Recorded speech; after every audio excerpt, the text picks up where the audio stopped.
This is the voice of freedom. We are not one voice. We are many. We are your voice. But we can only be effective if you use your voice. Your voice. This is the voice of freedom. We will not hide from the truth. We will ask the hard questions until we are sure we have the truth. Welcome to the voice of freedom, where your voice will never be silenced.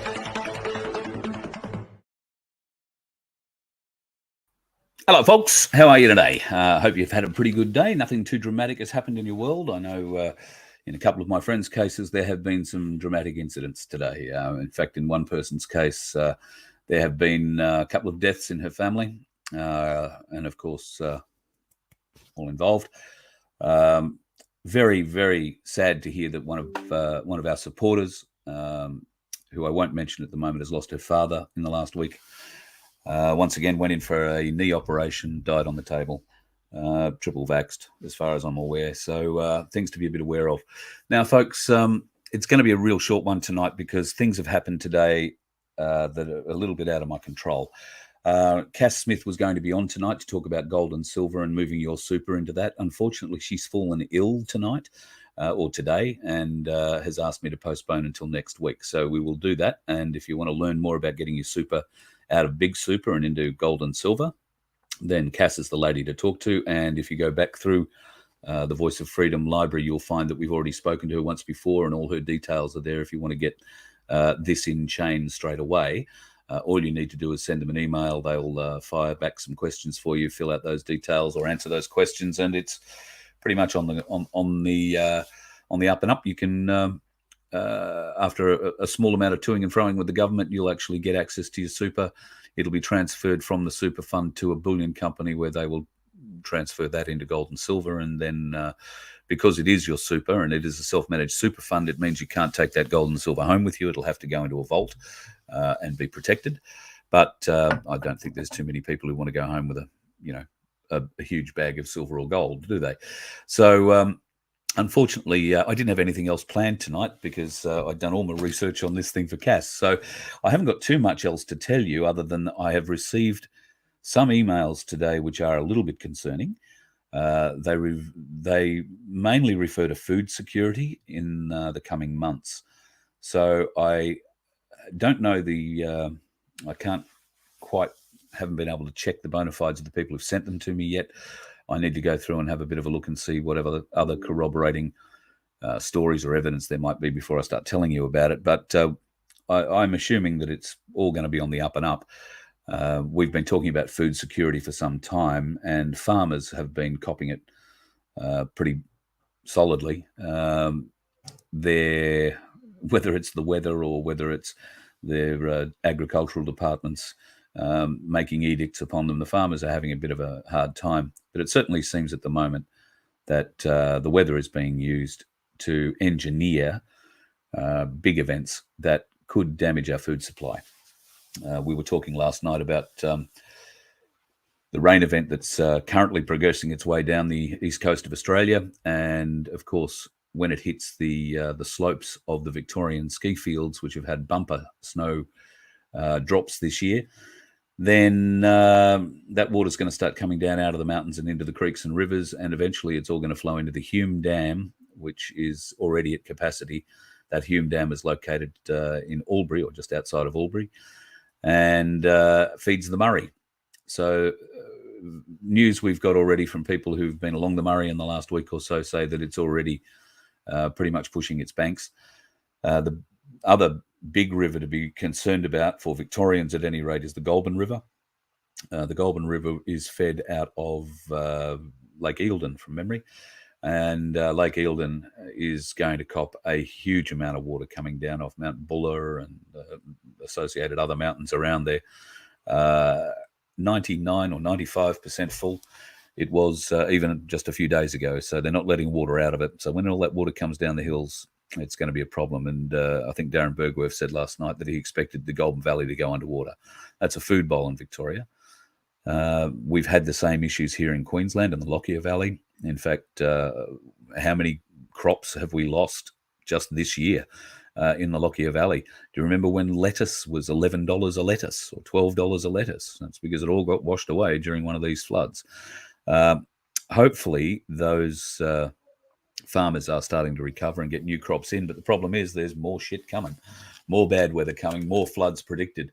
Not necessarily for Queensland this time. They seem to be further south and heading into New South Wales, Canberra, that sort of area. So be very aware if you're on the roads at all between now and probably the middle of next week, folks. There is going to be very strong winds. There's going to be very strong rain. There is possibly going to be large hail in some places. So, yeah, just be very careful if you're going out in it. Think of me. I'm going to be driving to Melbourne. Speaking of that, Melbourne, pardon me. We are going to Melbourne. Our first gig will be just north of Melbourne in a place called South Morang. And I can tell you now it will be happening on the 15th of October at the Zait Bar, Z-A-I-T, or the Zait Lounge and Bar is probably the best way of putting it. I've just had a bit of a cruise through their website. Looks like a great little venue, and look forward to seeing everybody there. You can contact the Zait Lounge Bar for details of booking a meal, maybe you'd like to come in and have a feed. We're doing an afternoon show, so I'm pretty confident that you'll be able to come in and have lunch, and then we'll have the show after that. So love to see you for lunch if that's the way you'd like to play.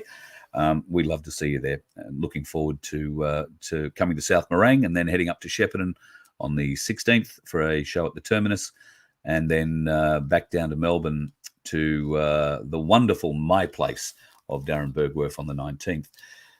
There has also been some news. I don't think I'm telling too many secrets. If you watched the Ricardo Bosi interview with Guru a couple of nights ago, 3 or 4 nights ago, I've had some people ask me where they can find that. Facebook, Stop the Rot, Sack the Lot is probably the best place to go looking for them, or look for them on Project Matilda.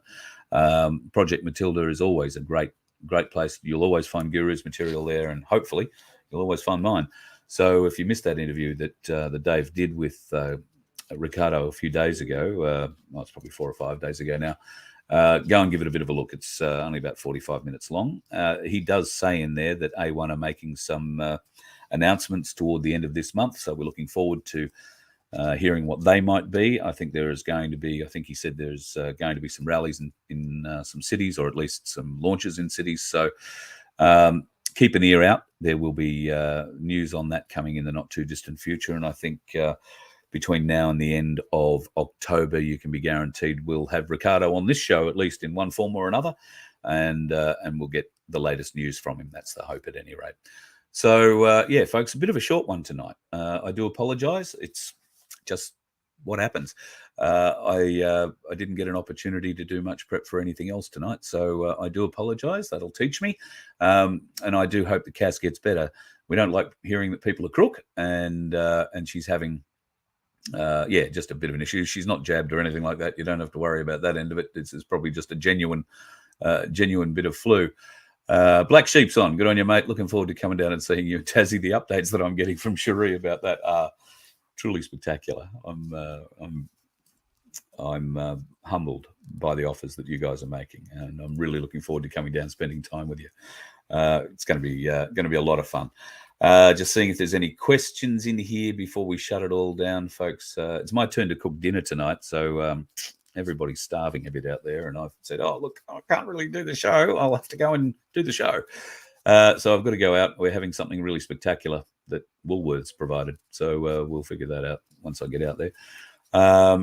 Wallandilly. Now, there is a place I haven't heard of in a long time. I could probably even tell you where it is. But I won't try and do it right now. I might embarrass myself. Australia 1 hour on Rumble, yes. Gabby, there's a good question. Have I had an update on Michelle? No, I haven't had an update on Michelle Lee. I did send a message to her ground person, I guess is the best way of describing that, a couple of days ago. I know Michelle has been doing some really good kilometres or miles lately with the very favourable conditions that she's now under. God knows she had to fight her way off the coast of Mexico and got pushed south quite a long way south, well off her track. But as it turned out, the guy that is masterfully guiding her using weather, because you've got to understand, if you're just in your boat rowing, then well, it's a lot of work. So you would be much happier if you could find a good flowing sort of current that's heading in the direction you want to get. Well, she apparently picked one of those up. I think over the course of 3 days, she traveled over 200 kilometers. So that's exceptional for her, and let's hope that current keeps bringing her a bit closer. It could have taken just that little portion of the trip could have taken weeks off her overall journey to be able to travel that far in such a short period of time. Of course, she still has to go through the equator and the doldrums. Not going to get much wind or tide help there, I don't think. But let's hope, fingers crossed, that all things go well. I do follow her on Facebook. You can find Michelle's Facebook page, Michelle Lee, on Facebook, and she is doing updates when she is able. So you'll appreciate she's using a satellite phone. The connection on those satellite phones costs a heap. So she's just updating when she can, and I will put in another email to Molly, her ground handler, and see whether or not we can't get a chat with Michelle. It probably, I'll warn you now, probably won't be a live chat because of the time differences, and I don't want to get her up in the middle of the night while she should be resting, so that she can come on and have a chat with us. So it might work that I do the show in the middle of the night and you guys get to watch it the next day, because I can, well, my bed's right here. It's very easy. So I can get out of bed and do it very simply. Yeah, I think that's probably the way it'll work. Michelle, at the moment, given the time zone differences, when we go to air, it's about 2:00 yesterday morning for her. So yeah, we'll try and make that a much more friendly time. Once again, folks, if you are looking to get a show coming your way, we can help you out with that. In fact, Cherie is working madly on those sorts of things at the moment.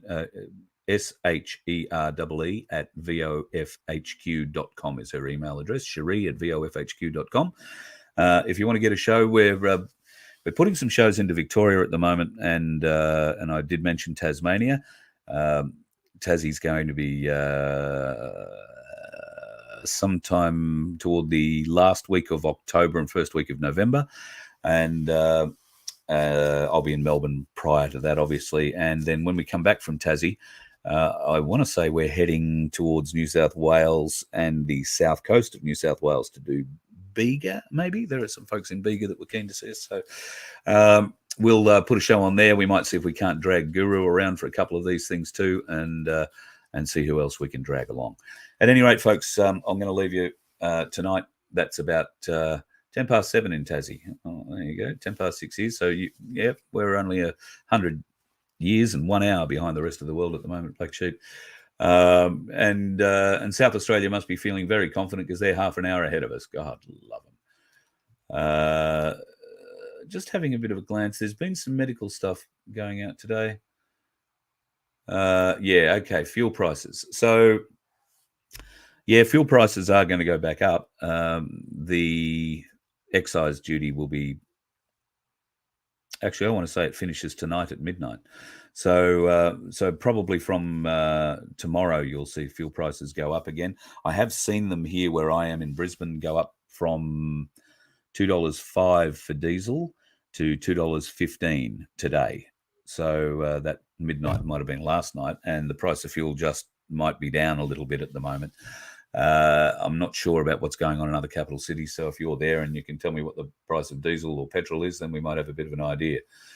Would I have any information about 12 Army jets flying over near Toowoomba, heading to Brizzy?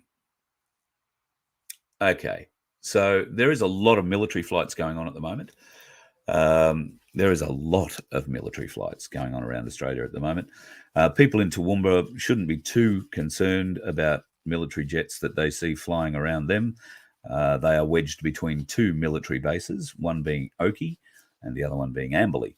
Amberley is where the jets are. Oakey is the helicopters, basically helicopter training school, maintenance and associated other bits and pieces. So Yes, usually awful lot of military aircraft flying around that area. 12 of them, though, in one hit. That sounds like a squadron if they were all the same kind of aircraft. And that sounds, I don't know that we've got a squadron that's 12 planes big. So, yeah, that's interesting. Maybe they were Hercules or C-17s. So there has been a lot of logistical movement around. There are a lot of troops in a lot of different places. In fact, I know where 300 of them are going to be from tomorrow, and they're in the middle of nowhere, folks. They are camped up on a base in the middle of nowhere that normally has two lonely people and a stray dog walk past. But from tomorrow, there'll be tents, there'll be all sorts of things there. And it is quite literally in the middle of nowhere. However, it is in an interesting place where if they had to, they could go left and go right and block the highways going south and north, the main highways in Queensland. In fact, they could stop every road coming into and out of Queensland from where they are. Interesting. Very interesting. Meat and dairy. Haven't got any more news on that yet, and we are looking into it. In fact, I see George Christensen is jumping on the food security bandwagon, which is great. Always keen to see more people involved. So might see if we can't get George on for a chat. See, he started his own channel. He's joined us. So might see if we can't get George on for a chat and see where he stands on all of this. Seeing if anybody else has a question in here. Curious how government excise isn't considering yeah, you're very right. Very curious. Fuel prices are up. Thanks, Glenn. Good on you. I like that. There you go. $1.80 for, well, I'm assuming petrol, not diesel. If it's $1.80 for diesel, shit, I'm moving. Or it'll only be $1.80 for a little while. $1.77 in Melbourne. $1.59 just out of Gympie. Wow, that's cheap. I haven't seen $1.50 sort of fuel around for a long time. Diesel as high as $2.23 on the Central Coast. So that sounds to me like somebody's either profiteering or they've actually put that. And it's 25 point something cents a litre, folks, that was knocked off the government duty, the government tax on every litre of fuel. So yeah, it's going to be a significant jump when it all comes back. I'm not sure that the government has the guts or the heart or the stomach to really want to do it at the moment, but I don't think they have any other choice. They don't have any money. And I guess our fuel excise is the only way to get it. So, yeah, keep an eye on that. I think it's going to be a little interesting in coming days and weeks. Remember, go and buy yourself some tin food, get some cash. Have some cash on you. Never know when this is going to happen. The ATMs may not work for a day or three, and we don't want you being caught out. That's probably the biggest thing. Make sure you've got food, something that's not going to rot. Keep cans, keep spaghetti, keep all that sort of stuff. Just stick it all in the bottom of the cupboard, and when the time comes, you'll have it. And you might even be able to help feed the neighbours who haven't, had their tinfoil hats on and seen what's coming, so to speak. That'll be the best thing that we can do, folks. Have a little bit extra so that we can feed those who are going to be in a panic, and try and calm them down a bit. I don't know how you're feeling about all this. I'm very comfortable with what's going on. I was having a talk with a friend today about this. I'm very comfortable with what is happening, and I think that's probably because we think we know what's happening, and we can see that there is a plan going on in the background. I hope you feel the same. I know there'll be a lot of people who don't feel that way. There'll be a lot of people who feel very nervous about what's happening. Please don't. Hang with us. We'll be calm. We'll try and help where we can. And as long as we all stay calm and approach it with an attitude of help and support, we're going to get through this. Okay, there's going to be a couple of tough weeks. You've already started to see, I suppose, in your groups, in your family networks, people starting to die. This is just the beginning. There's a lot more to come, and obviously they're hiding a lot of it now. That's going to be blown away shortly. Everything will be exposed shortly. I fully believe that. I think everything's going to be exposed.